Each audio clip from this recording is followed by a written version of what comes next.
أعوذ بالله من الشيطان الرجيم بسم الله الرحمن الرحيم وإذ استسقى موسى لقومه فقل اضرب بعصاك الحجر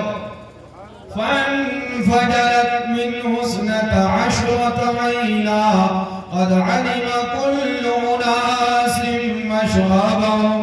وقال الله تعالى في كتابه القرآن العظيم وفرقان المجيد على مقام آخر سبحان ربك رب العزة عما يصفون وسلام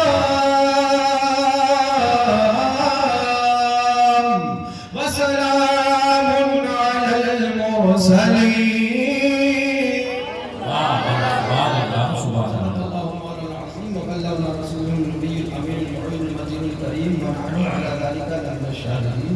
والشاکرین والحمد للہ رب العالمین. طلب کاموں تو کس قابل ہے یا غوث مگر تیرا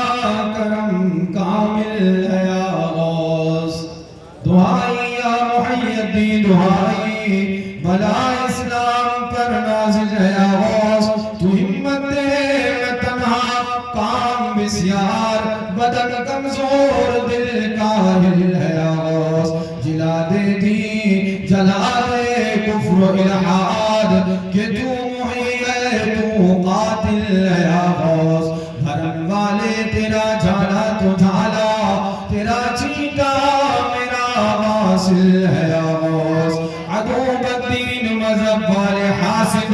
تو ہی تنہا قصور دل ہے یا غوث. تیرے بابا کا پھر تیرا کرم ہے یہ منہ ورنہ کسی قابل ہے یا غوث. رہی شامت اعمال یہ بھی جو تو چاہے ابھی زائل ہے یا غوث. عزوما قاتلا عند القتال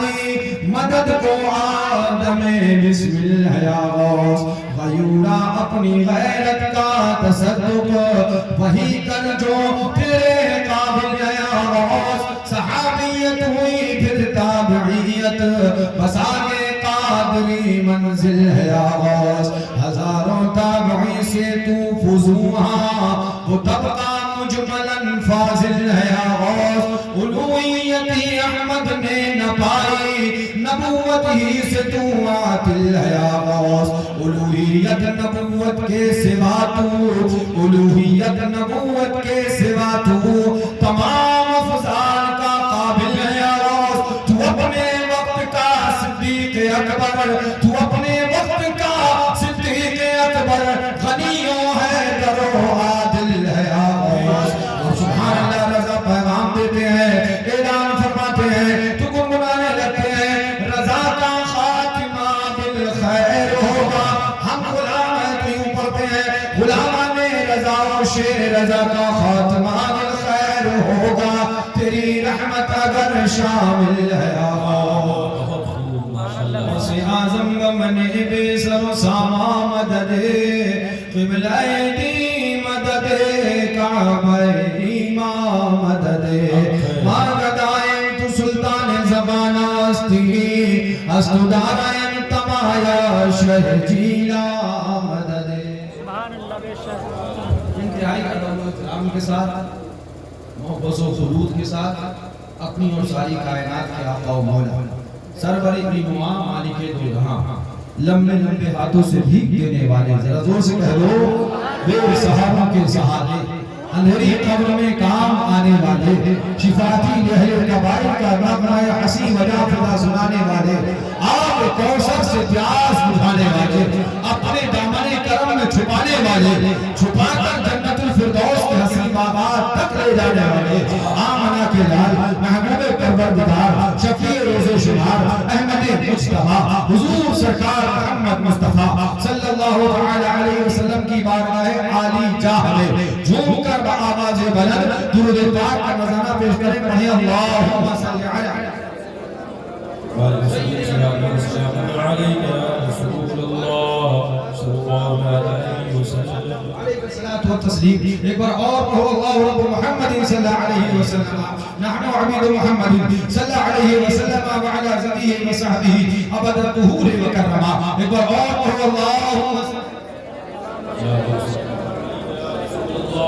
سیدنا و نبینا و شفیعنا و حبیبنا مولانا محمد بارک وسلم صلاة و سلاما علیک یا رسول اللہ علیک صلاة و تسلیم فخر زمین و زمان سرمایہ علم و فن ولیلی کے تاجدار ہم قربائے اہل سنت کے مددگار مجدد ملت ماضیہ موید ملت طاہرہ آیت من آیات اللہ معجزت من معجزات رسول اللہ برکت من برکات اللہ سیدنا و سندنا و کنزنا و زخرنا لیومنا و غدنا حضور سیدی سرکار آلہ حضرت کون آلہ حضرت فاضل بریلوی کون آلہ حضرت فاضل بریلوی کون امام احمد رضا خان فاضل بریلوی تاریخ ہندوستان کا مطالعہ کیجئے ہندوستان کی تاریخ کے ورق گردانی کیجئے اور آپ کو پلٹیے تب آپ کو معلوم ہوگا آلہ حضرت کی شان کیا ہے ان کا مقام کیا ہے ان کا مرتبہ کیا ہے 1300 صدی ہجری ہے اسی ہندوستان کے اندر چند فرقے نمودار ہوتے ہیں چند گروہ نمودار ہوتے ہیں 1300 صدی ہجری کے اندر آلہ حضرت فاضل بریلوی کا زمانہ ہے کہ اس سے پہلے 1300 صدی ہجری میں چند فرقے نمودار ہوئے اسی ہندوستان کے سرزمین پر کتابیں لکھی گئی عقیدے دیے گئے کسی نے اپنی کتاب میں لکھا کہ نبی سے مدد مانگنا شرک ہے کسی نے اپنی کتاب میں لکھا کہ ولی سے مدد مانگنا شرک ہے کسی نے اپنی کتاب میں لکھا جو کر سکتا ہے اللہ کر سکتا ہے اللہ کے علاوہ سب محتاج ہے بے اختیار ہے محمد یا علی جس کا نام ہے اس کو کسی بات کا اختیار نہیں کہو معاذ اللہ کسی نے اپنی کتاب میں لکھا نبی کا علم جانوروں کی طرح ہے نبی کا علم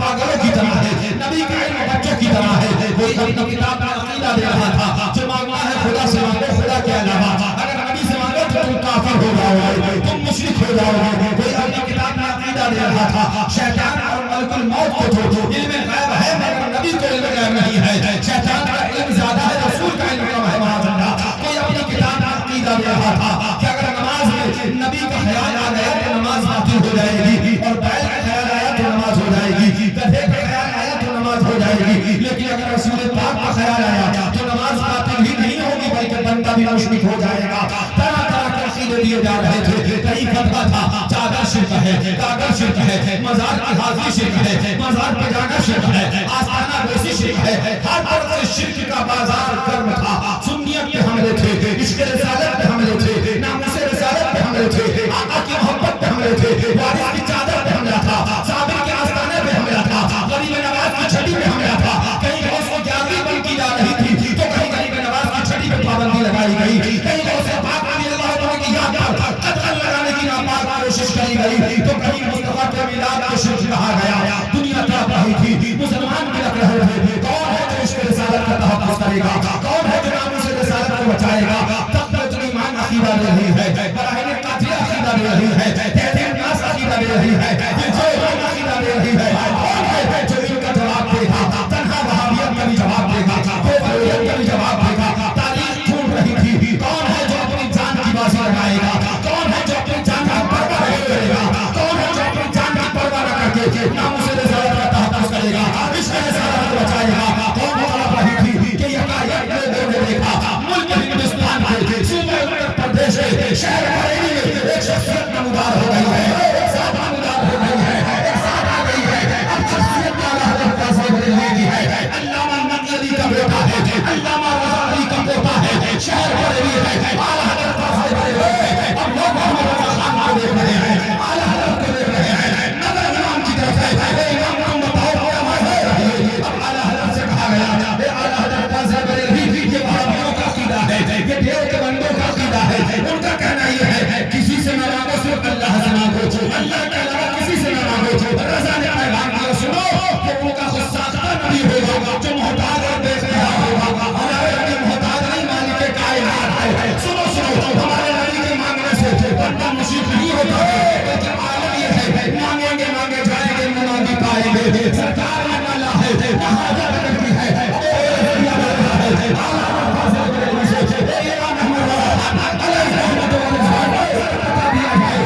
رہا ہو گیا جب نہ خدا تم پہ کروڑوں درود اب عقیدہ پوچھا گیا احمد رضا خان فاضل بریلوی علیہ رحمت و رضوان ذرا یہ تو بتاؤ کہ آپ کا عقیدہ کیا ہے کہ نبی مختار ہے کہ محتاج ہے نبی اختیار والے ہیں کہ محتاج ہے تب رضا پیغام دے رہے ہیں میں تمہاری بھی کہوں